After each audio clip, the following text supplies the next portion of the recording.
The clank of metal and hiss of pressurized air echoed through the gravity-adjusted training dome of Echelon Spire, an orbital research citadel suspended above the gas giant Verex 2. The gym was carved into a transparent shell, offering a panoramic view of the planet's swirling violet clouds, a view that most beings found awe-inspiring, but to Ronan Vex it was simply background noise to his focus. Sweat dripped from his short black hair as he finished a punishing circuit of kinetic resistance lifts. His earth-toned muscles flexed under the strain, glistening with perspiration under the artificial sunlights embedded in the dome ceiling. It had been nearly 5 months since his assignment here, as part of the Cross-Civilization Envoy Initiative, and despite the grandeur of Echelon Spire, Ronan longed for Earth's gravity warmth and actual weather. He reached for his hydration pod when the sliding dome doors hissed open. A soft shuffle of bare feet on polymer flooring drew his attention. Entering with silent confidence was a woman he hadn't seen before. She was Talisai Nera, a member of the Solari, a species known for their complex biotech-based physiology and soft-spoken emotional intelligence. Her skin shimmered a faint turquoise like shallow ocean water lit by sunrise. Her hair, woven with iridescent thread-like fibers, fell in gentle spirals around her shoulders. A sleek, light reflective tunic hugged her slender but athletic frame. Ronan nodded politely. "Good shift," he said, using the Solari greeting he had memorized from the diplomat's handbook. Her violet eyes sparkled as she offered a faint smile. "And to you, Earthborn," she replied with a voice like glass wind chimes. Her accent carried the rhythmic inflections of her people. She moved gracefully to the stretch deck where Solari often began their meditative flex routines. Ronan turned away, focusing on toweling off, but couldn't help noticing how her movements flowed, like water, precise, elegant, and unnervingly synchronized with the ambient music thrumming through the dome. He was about to gather his gear and head to the sonic showers when he heard it, a sharp, sudden inhalation. He turned eyebrows, knitting in concern. Talisai was on her knees, bracing herself against the floor, her chest rising and falling in rapid bursts. Her eyes fluttered shut as if trying to concentrate, then snapped open, wild and unfocused. Do you need assistance?" Ronan took a cautious step toward her. Don't come closer," she gasped, one hand, waving him off as the other clutched her abdomen. "Something's shifting." He paused, hesitant. "Should I call for med techs?" "No," her voice cracked. "No medics. It's not an injury. It's biological, instinctive." Her eyes locked onto him, glowing brighter with each passing second. "Something in the air. Your scent." "My scent." Ronan blinked, catching the subtle change in the air. The atmosphere seemed warmer, thicker, buzzing faintly with a charge he couldn't explain. Her body began to change before his eyes. Her breathing turned ragged. The bioluminescent trails that traced her limbs began to pulse erratically. Her previously trim figure seemed to thrum with internal energy.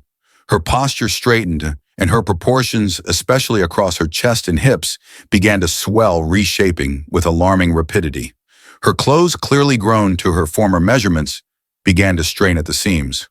Ronan looked away instinctively, flushing. "What's going on? It's called the Myral Ascension," she hissed through clenched teeth. "A dormant fertility state, triggered under rare conditions. It's not supposed to happen without consent, without preparation." She staggered to her feet, gripping a support rail. "Your pheromones, they're chemically close to our prime mating signal. Your sweat, it ignited the cycle." Ronan exhaled hard, trying to stay calm. "What can I do?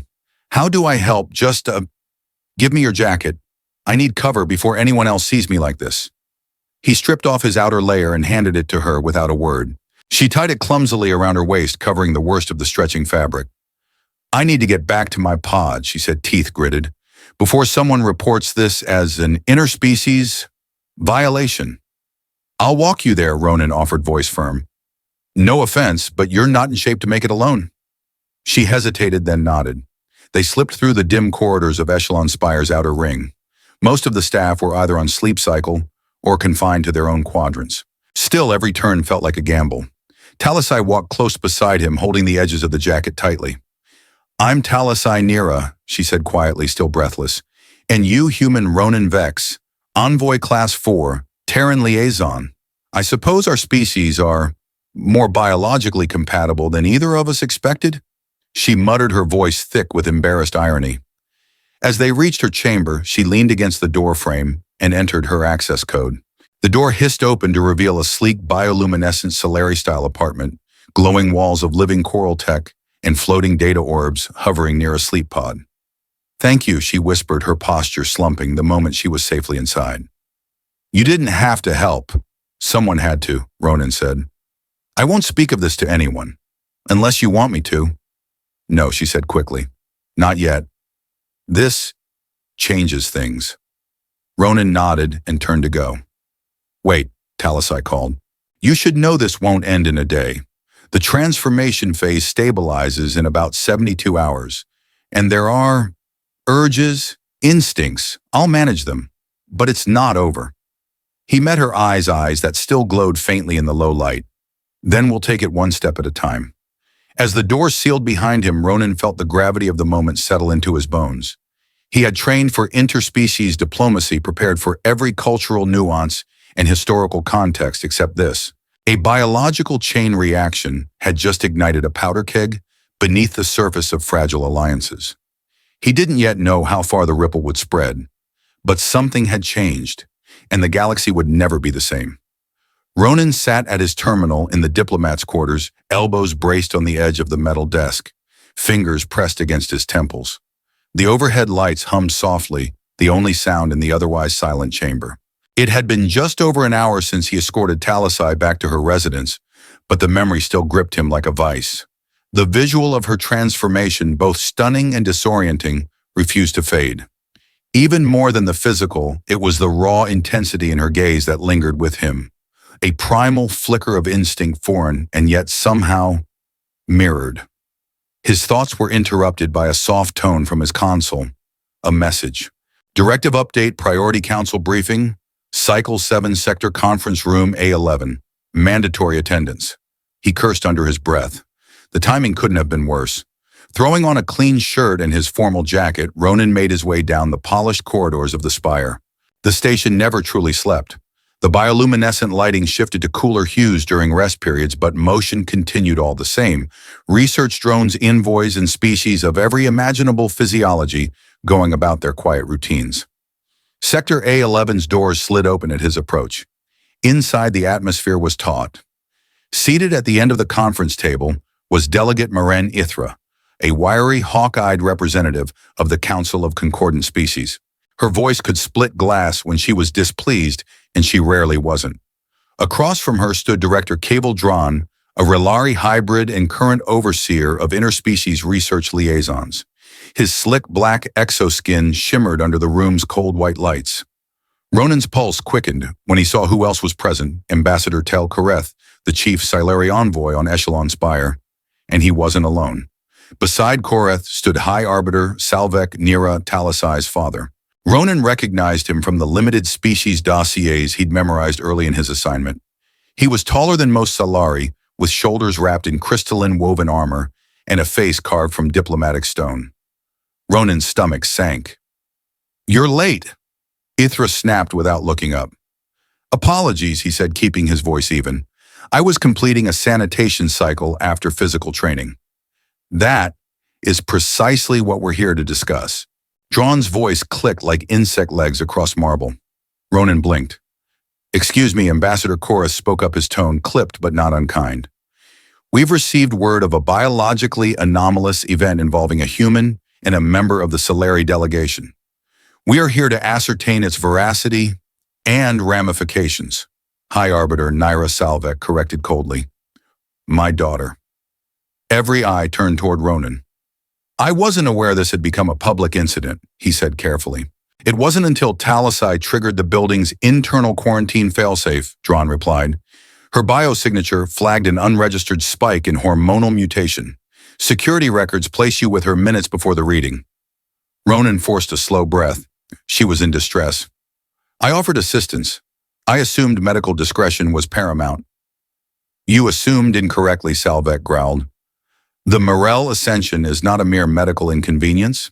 Among our people, it is a sacred biological state, and I triggered it by..." "Existing?" Ronan asked.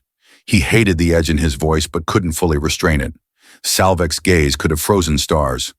Our understanding of human biology was clearly incomplete.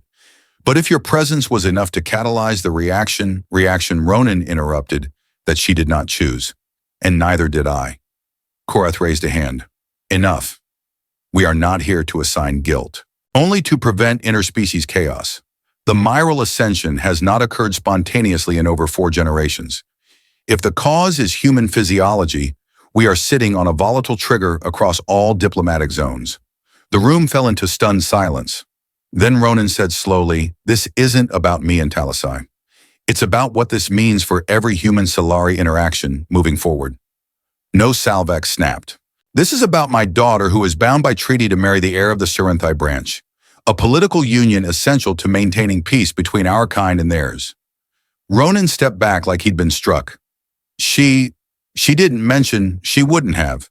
She rejected the match. Until now, I allowed her independence because she remained within acceptable social bounds. This incident, however, has escalated far beyond one individual's rebellion. Rebellion. The word stung. He saw Talasai's face again, the strength behind her vulnerability. "I understand your concern," Ronan said at last, his voice low but firm. But Talasai's transformation wasn't an act of rebellion. It was biology, complicated, unpredictable, and involuntary. She's not some rogue element in your house. She's someone who needs support. Not containment.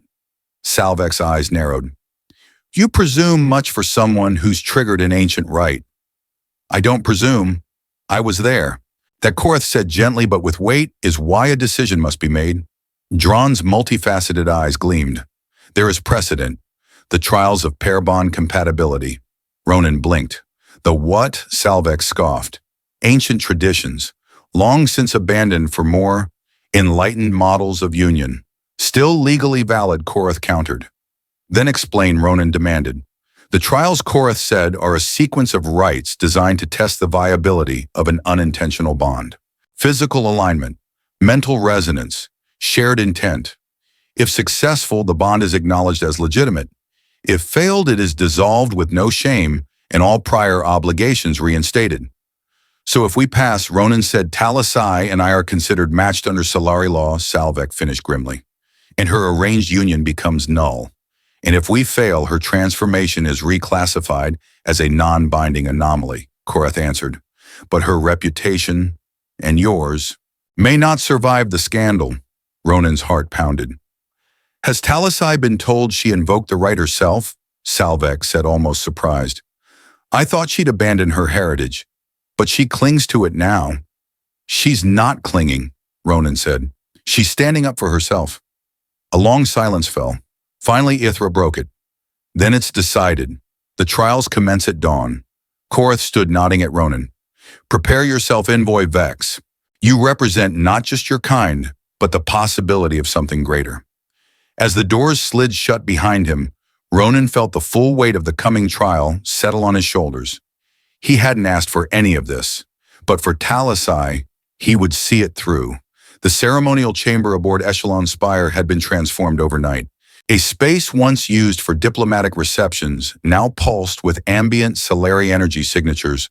Floating strands of bioluminescent threads undulated like slow waves responding to movement and rhythm.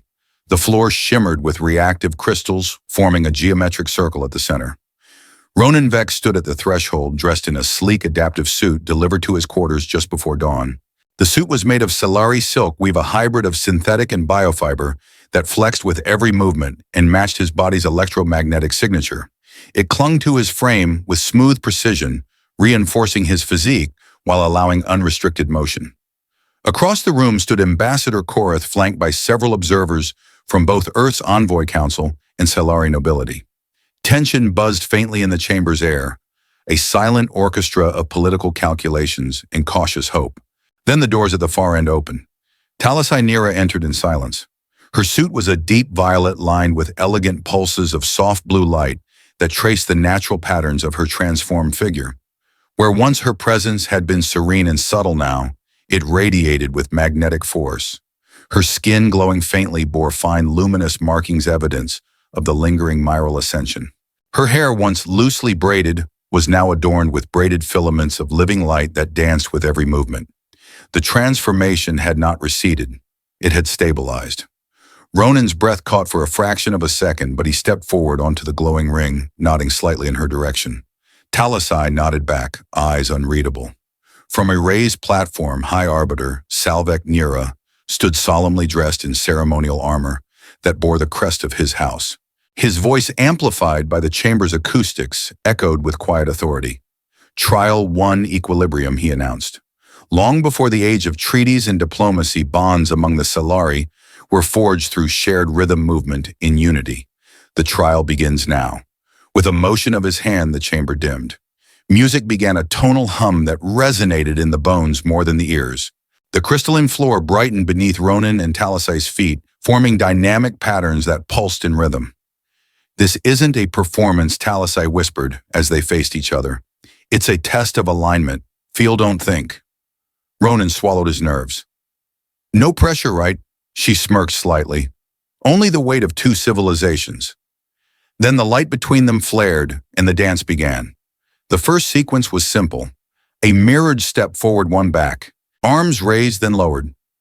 Ronan moved stiffly at first, watching her movements, reacting instead of anticipating. Talasai moved like a stream over stones, fluid, reactive, intuitive. He struggled to match her grace. His movements, though strong, felt clunky by comparison. The reactive floor flickered red discord. Talasai's voice came softly through the rhythm. "Stop watching. Start listening. With your body." He closed his eyes just for a second. Listen not to the music, but to the way the space between them shifted with each motion. The swirl of air, the pulse of light, the strange charged tether that still connected them.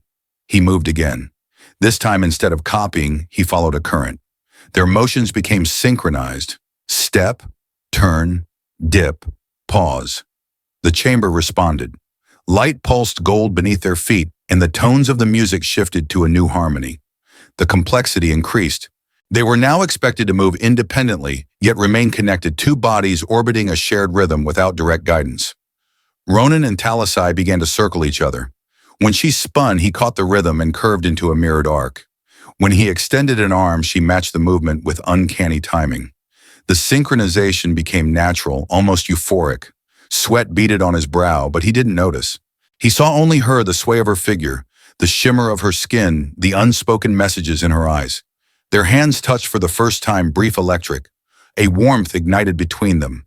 Not heat from exertion, but something deeper. Bioenergetic resonance. Ronan felt it like a thread running through his spine, tightening each time they drew near. The lights beneath them shifted again, now glowing violet with streaks of silver. The air thickened. Every step, every glance, every shared breath sent a ripple through the space between them. Then the music shifted, once more, final sequence. A pulsing wave of complex tempo, arcing faster and faster. Their feet moved of their own accord, now driven by instinct. They twirled, stepped, crossed, fell into perfect synchrony.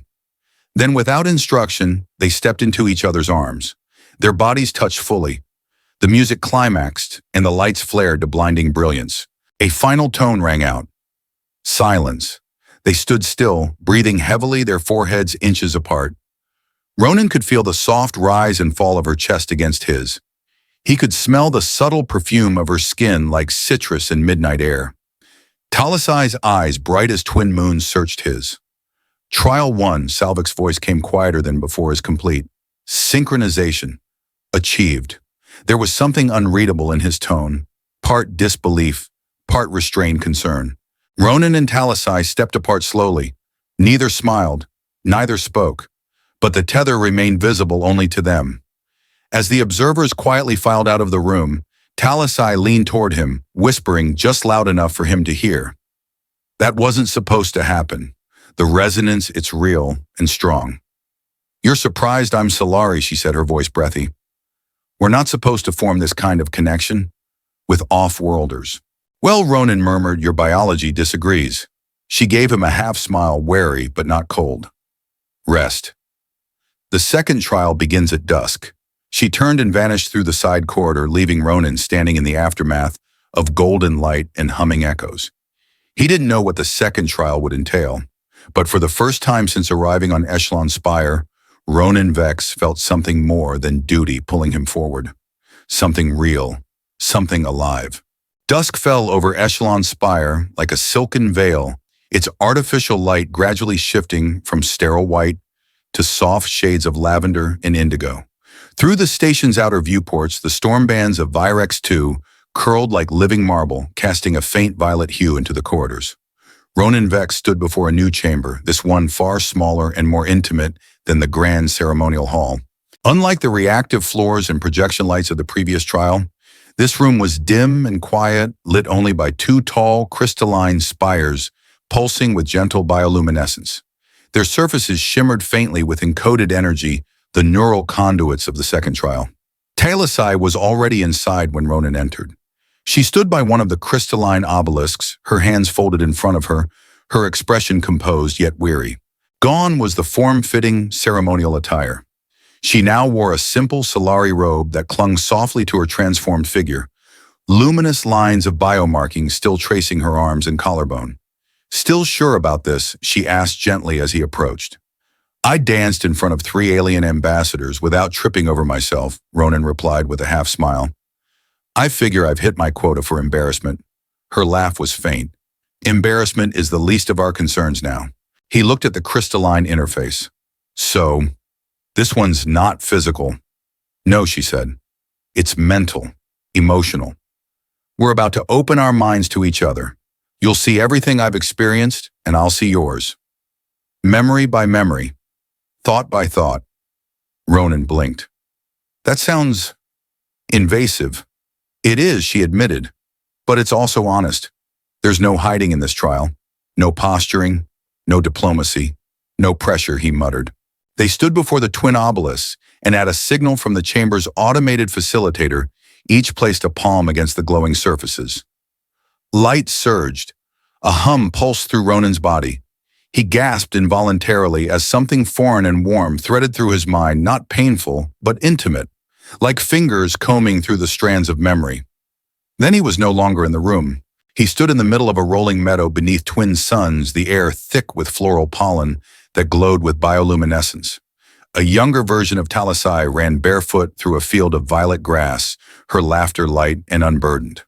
The moment was fleeting, like a warm dream, then transitioned to the sharp halls of a Solari academy, where she stood rigid in front of a tribunal of elders, her jaw clenched as they rejected her research into xenobiological compatibility.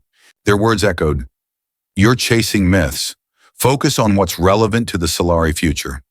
Then a memory from her first week aboard Echelon Spire. Her eyes had been wide with wonder as she stepped into the station's gravity-filled heart, fluttering not with fear but hope. In the first moment she saw him, Ronan, standing in the gym lifting with effortless control. She had been curious, then confused, then affected. The memory fragmented. Now it was his turn. Talasai found herself walking through Earth's rain-drenched streets, seen through Ronan's young eyes. She saw his mother's apartment small, but filled with books, each cover worn from his fingers.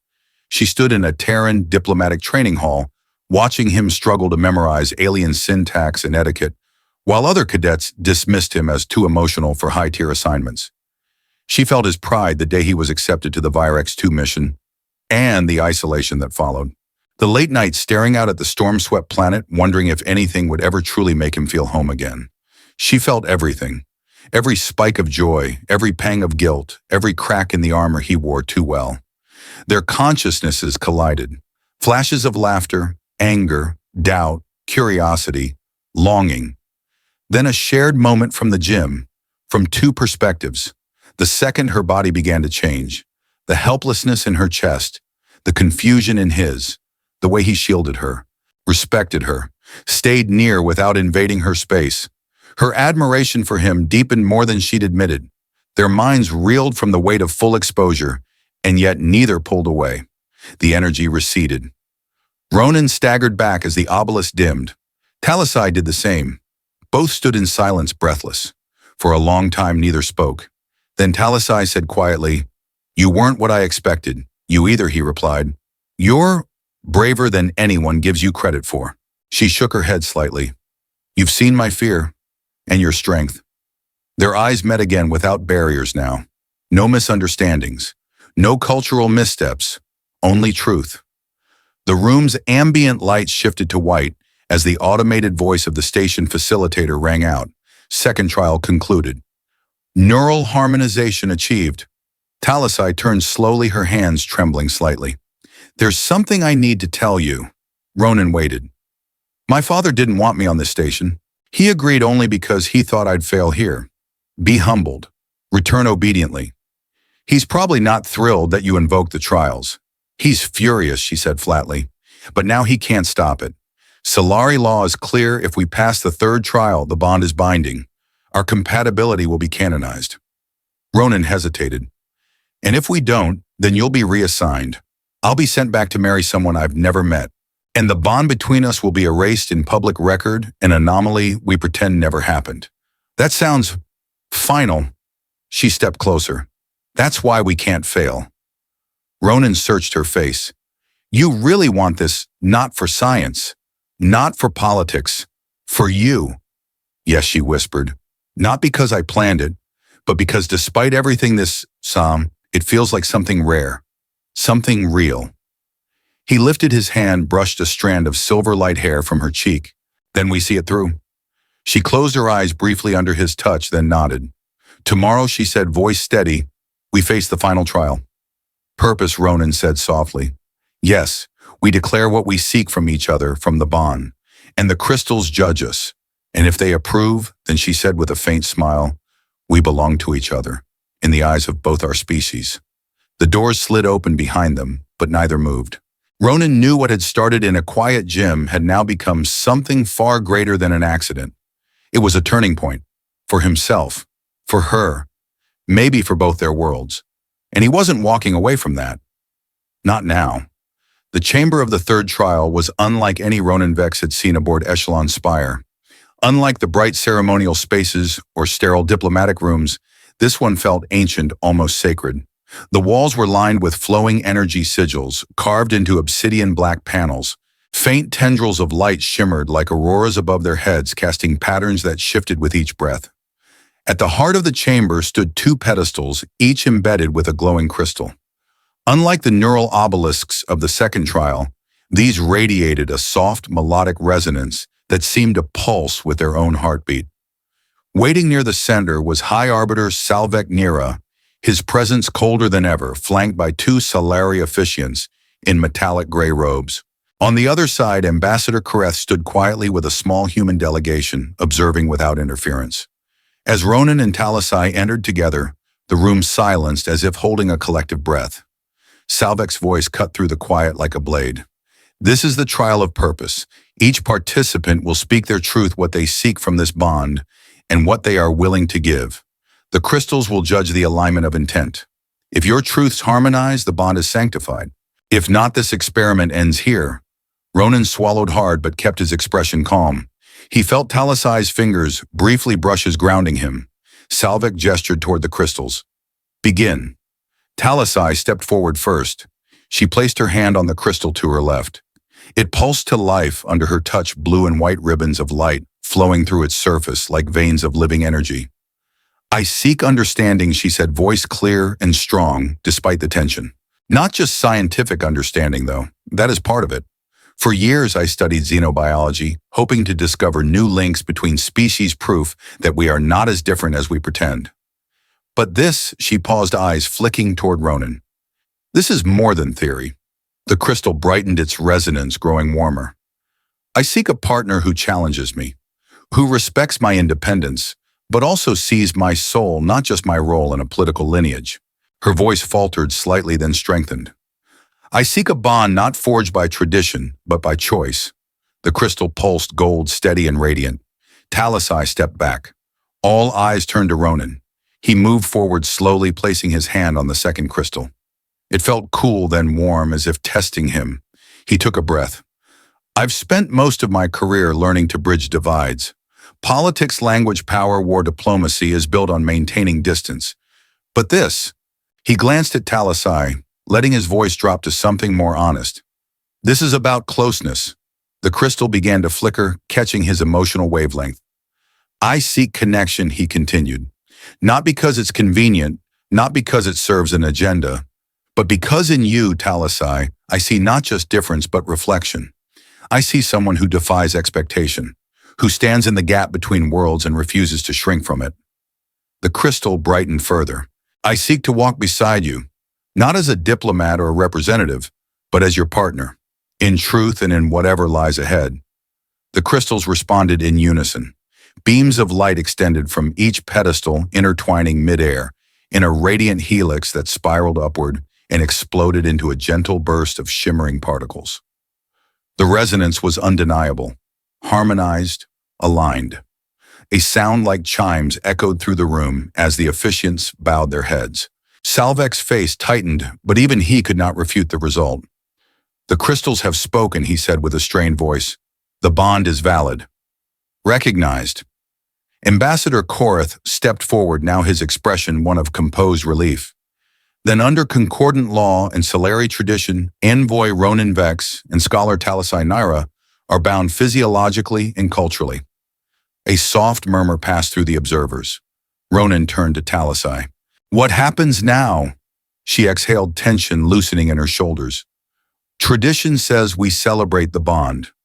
Return to Viralis for a ceremony. Make it known. And your father, he'll fight it, she said, watching Salvek walk away in silence.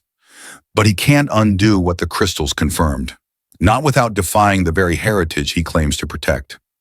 Ambassador Korath approached them. There's more, he said quietly, his eyes darting to the still glowing crystals. The data signatures from your trials, they're unprecedented. Our xenologists believe this may represent a true cross-species biosynchronization, not just compatibility. Talasai nodded. I've suspected as much. Our resonance during the first trial wasn't normal. It's more than that, Korath said. It's historic and politically explosive. What do you mean, Ronan asked. The Solari Council is fractured. Some fear external influence is destabilizing our biology. Others see you as proof of evolution, a merging path. And if more humans trigger this resonance, Talasai's voice was calm. It changes everything. Korath gave a solemn nod. Prepare yourselves. This bond may have started in silence, but it will not stay quiet for long. Later that cycle, Ronan and Talasai sat together on a quiet terrace overlooking the lower biodomes of the station. The storm-ridden curve of Virex-2 spun slowly in the distance.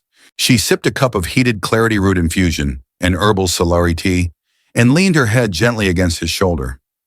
You still sure? She asked softly. He looked down at her, warmth in his voice. About you, absolutely, she smiled. Then brace yourself. Being bonded to me comes with more than pheromone accidents and synchronized dances, I figured, he said with a smirk. But I have a high tolerance for the unexpected. She shifted to face him, her silver eyes luminous in the ambient starlight. And what if I told you this is only the beginning? He leaned forward until their foreheads touched. Then I'd say, he murmured, it's already more than I ever expected. And far above them, in the data cores of Echelon Spire, algorithms lit up with interest. The bond between human and Solari had been confirmed, and the implications had only just begun to unfold. 3 days after the conclusion of the Trial of Purpose, the halls of Echelon Spire no longer felt the same. What had begun as a quiet liaison between two diplomatic outliers had now ignited a series of escalating ripples through the political web that connected humanity in the Solari conclave. The validation of biosynchronization between Ronan Vex and Talasai Naira had not just been accepted, it had been logged, verified, and now broadcast through the station's diplomatic channels to both species' homeworlds. Now there was no turning back.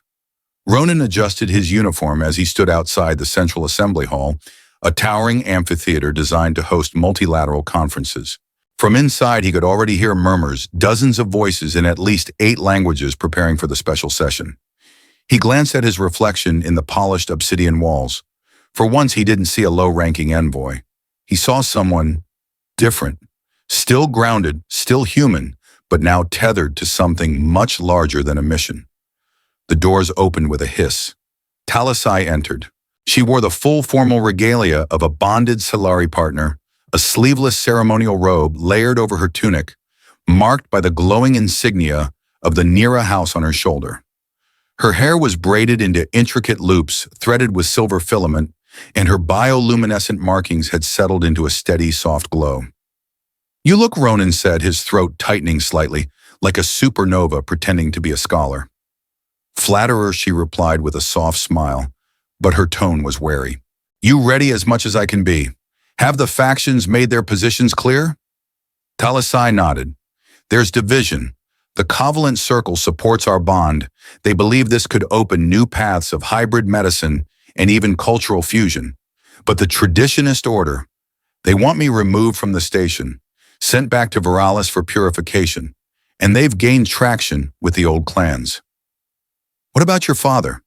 "He hasn't spoken to me since the trial," she said quietly. "But I know he's been maneuvering behind the scenes. He's calling it a biological security failure. Says our bond proves humanity is chemically destabilizing Solari evolution." Ronan clenched his jaw. "So we're pollutants?" In his view, she said yes. The chamber doors opened. Ambassador Korath motioned for them to enter. They stepped into the amphitheater together, hand in hand. The silence that followed was palpable. Hundreds of eyes turned to them, human Solari and members of other species present on Echelon Spire. The air shimmered faintly with the tension of competing agendas. Ronan scanned the room.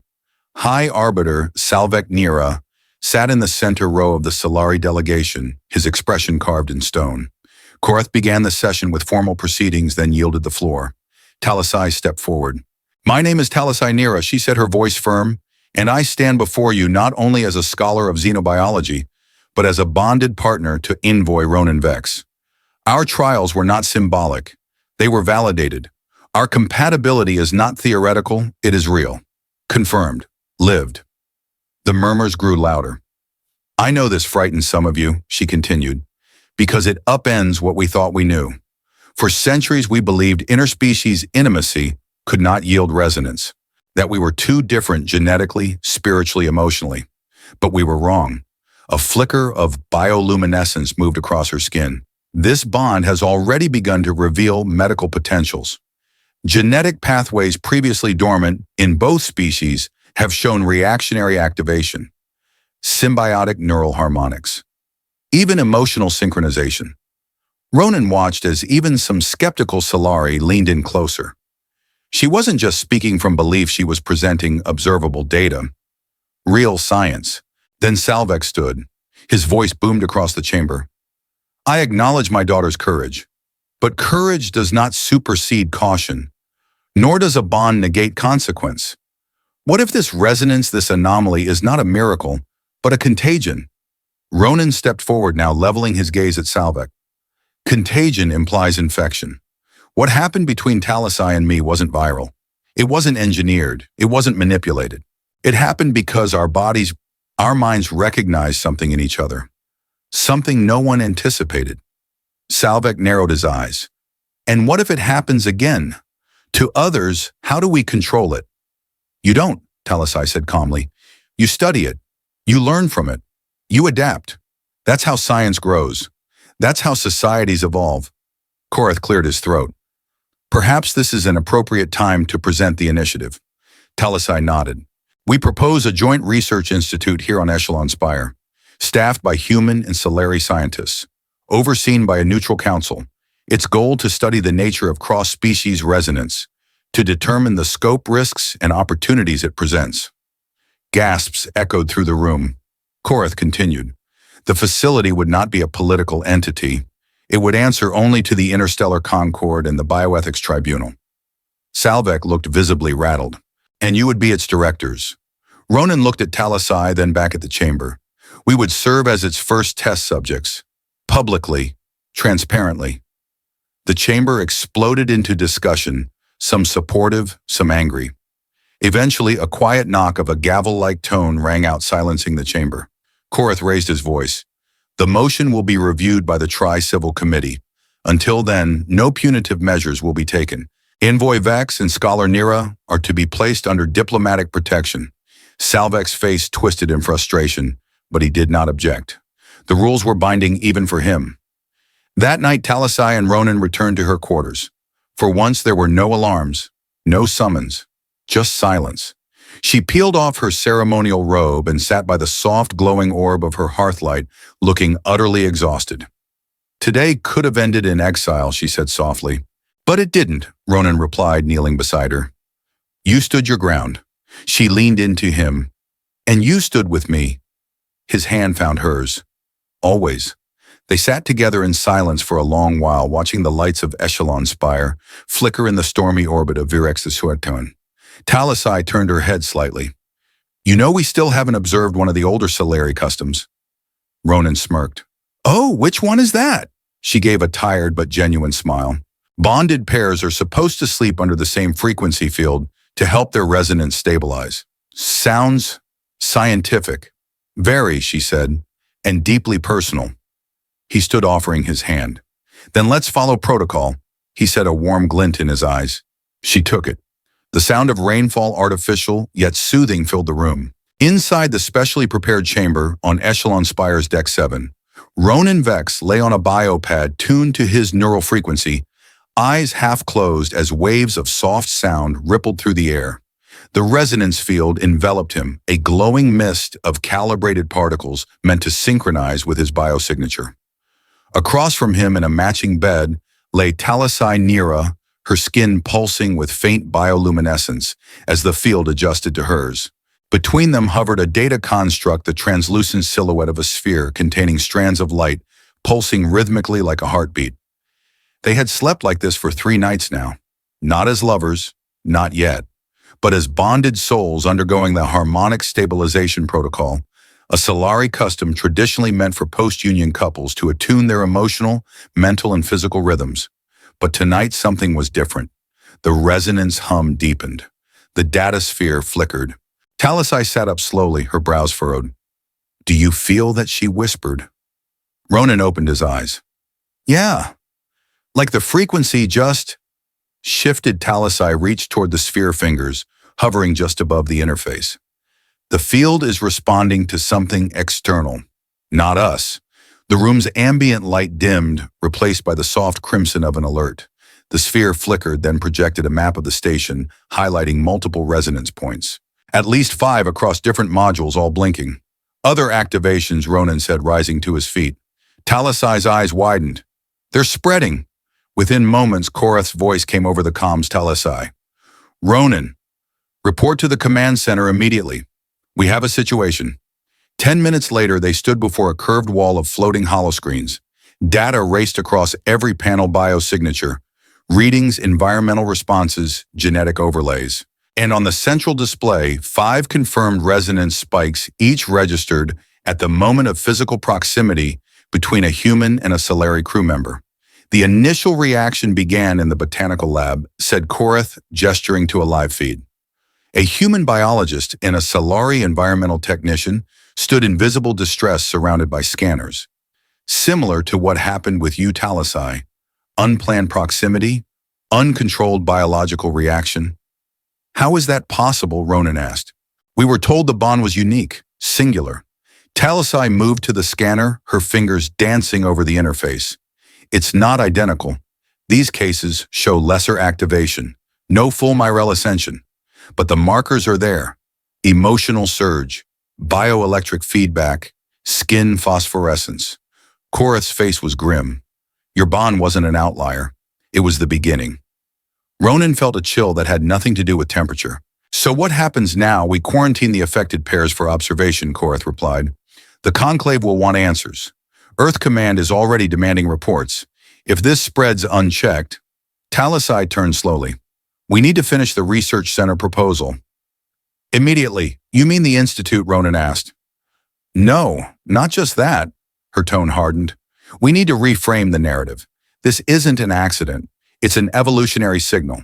Something ancient and dormant in both our species, reactivated by proximity, shared experiences, or something deeper. You're saying this was always possible. I'm saying it was inevitable. Within hours, the station's upper decks were reconfigured. A new command center, temporarily dubbed the Resonance Research Nexus, was established with Talisai and Ronan placed as co-leads. Security was tight, but for once, it wasn't to suppress information, it was to manage it responsibly. Talisai's neural logs from her transformation combined with Ronan's bioscan data now formed the baseline model of interspecies synchronization events ISSEs. Using that model, she identified patterns, shared cortisol thresholds, electromagnetic alignments, even overlapping dreamwave frequencies between pairs. It wasn't just chemical, it was psychological, spiritual even. They presented the findings within 48 hours to the Tri-Civil Council, attended virtually by members from Earth, the Solari homeworld of Verilis, and neutral observers from the Concordant League. Talisai stood before the projected maps, her voice firm. What we're witnessing is not disease, it is not contamination, it is resonance. An ancient biological system awakening under new stimuli, proximity, empathy, shared stress environments. For generations, we assumed interspecies connection ended at words or treaties, but perhaps it begins in the mind and body. A representative from Earth's Biosciences Division asked, "Do you believe this is replicable?" Scalable Ronan stepped in. "It's already happening, and we can't afford to ignore it." Then Salvek Nira appeared on the screen, his face tight. "If you claim this is awakening something ancient," he said slowly, "how do we know it wasn't buried for a reason?" Talisai didn't blink. "We don't. But discovery has always been dangerous. So has truth." Later that evening, Ronan found her alone on the observatory deck, watching the swirl of Virex A2's violet clouds. "You think they'll approve the Institute?" he asked. "Eventually. The evidence is undeniable now. And us," he added quietly. "What happens if this spreads?" She looked up at him, her silver eyes thoughtful. "Then we're no longer the anomaly. We're the template." Ronan stepped closer. "You ever think we were chosen?" Talisai gave a soft laugh. "No, but I think we were lucky. Right place, right scent." He grinned.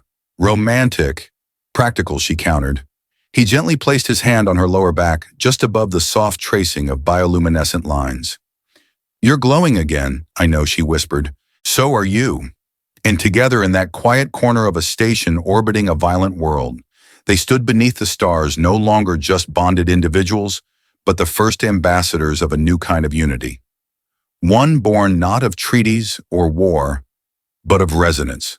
6 months later, the twin suns of Veralis hung low in the sky, bathing the high city of Eltharion in soft gold and violet light. From the balcony of the House of Concord, where the final stage of the Interspecies Summit was being held, Ronan Vex stood quietly watching the flow of bioluminescent plants below shift in rhythm with the planet's magnetic field. Behind him, dignitaries moved through arched crystal corridors, Earth envoys, Solari delegates, observers from across the Concordant League, all gathered not just to finalize trade agreements or revise diplomatic protocols, but to ratify a bond that had once been considered impossible. A bond now celebrated. Footsteps approached, light and familiar. "Still not used to the view?" Talisai Nira asked as she joined him, dressed in formal ceremonial robes the color of ocean storms. Her hair, woven with luminous silver tendrils, shimmered in the breeze. "It's not the view I can't get used to," Ronan replied with a smile, turning toward her. "It's the fact that we're not anomalies anymore." She stepped beside him, resting a hand on the balcony edge. "The Institute on Echelon Spire has already logged 11 confirmed resonance pairs.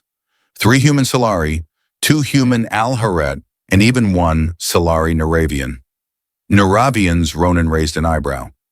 "Didn't they claim emotional dissonance made resonance impossible?" "They did, until last week." Talisai smiled. "Turns out proximity and trust can rewrite a lot of assumptions." He chuckled. "Is that going to be the title of your next paper?" She feigned deep thought. "No. I was thinking resonance beyond species, emotional compatibility as a biological constant." Catchy. The laughter faded, and they both looked out at the setting suns. "You nervous about tomorrow?" she asked softly. "The ceremony, the final recognition. Once the Unified Resonance Charter is signed, you'll be the first human bonded under Solari law with rights equivalent to houseborn. It's more than symbolic. You'll be tied to our culture. Permanently." Ronan shrugged. "I already feel tied to it. I learned the T rights. I survived 4 diplomatic duels of semantics. I even passed your grandmother's personality trials." Talisai smiled warmly. True, she hasn't thrown a pillow at you in weeks. Progress, he said. But then he grew more serious. You ever regret it? Which part, all of it? The trials, the scrutiny, the pressure, what you gave up? She turned to him. I didn't give up anything. I made a choice, a hard one. But every day since has proven it was the right one. He nodded slowly. Then let's make the next one together. She tilted her head. What do you mean?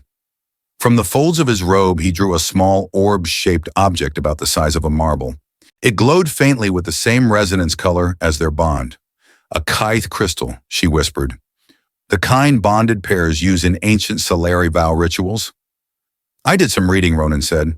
Apparently, she replied with mock dryness. He held it between them. We've done everything by trials, by science, by law. But I want one moment that's just ours. Just because. Talisai's eyes glistened. She took the orb in her hands and pressed it gently against her chest. It pulsed once, then released a soft chiming sound, an acceptance. I would have said yes, even without the gesture, she whispered. I know, he said, smiling, but I'm still a sucker for ceremony. The next day, beneath the great crystalline dome of the Aeltherian Harmonium, Ronan and Talisai stood before both delegations. The air was heavy with incense, and the scent of fresh-petaled skyroot traditionally used to mark unity rites. The floor beneath them glowed with swirling patterns of their synchronized biothermal resonance projected from calibrated sensors beneath the structure.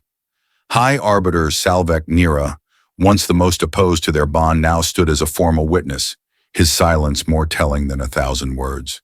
He had not offered apologies nor blessings, but he had shown up. That was enough. As Talisai and Ronan repeated their vows, equal parts Silari and Terran, phrasing the resonance field, responded with a phenomenon not seen since the ancient days of Viralis. Twin crystal spires bloomed from the ceremonial platform, forming a radiant arch of light over their joined hands. The chamber fell still, and then applause, deep, resonant, genuine, rose like a wave across the dome. That night, in the quiet gardens of the House of Concord, the two sat beneath a towering bloom tree, its soft petals drifting down like silver snow. The galaxy looks different now, Ronan said, lying back against the warm grass. Talisai stretched beside him, her fingers tracing the edge of his jaw. It always was different. We just hadn't seen it properly. He turned his head toward her. You think more resonance bonds will form now? Eventually, she said, but not just because of biology. Because people will start to believe it's possible. Ronan smiled. That's how change starts. She leaned in her lips, brushing his ear. You know, there's still one tradition we haven't observed yet. Oh, he murmured. And what's that? Newly bonded pairs, she said, are supposed to spend the first night of their union? In total emotional immersion? Sounds intense. Only if you fight it. I don't plan to, he whispered. She kissed him then, slow and certain, and the resonance between them sang softly a song that would ripple out across worlds. Far above them, among the stars, the Nexus Institute on Echelon Spire pulsed with new life. Resonance was no longer theory. It was the future.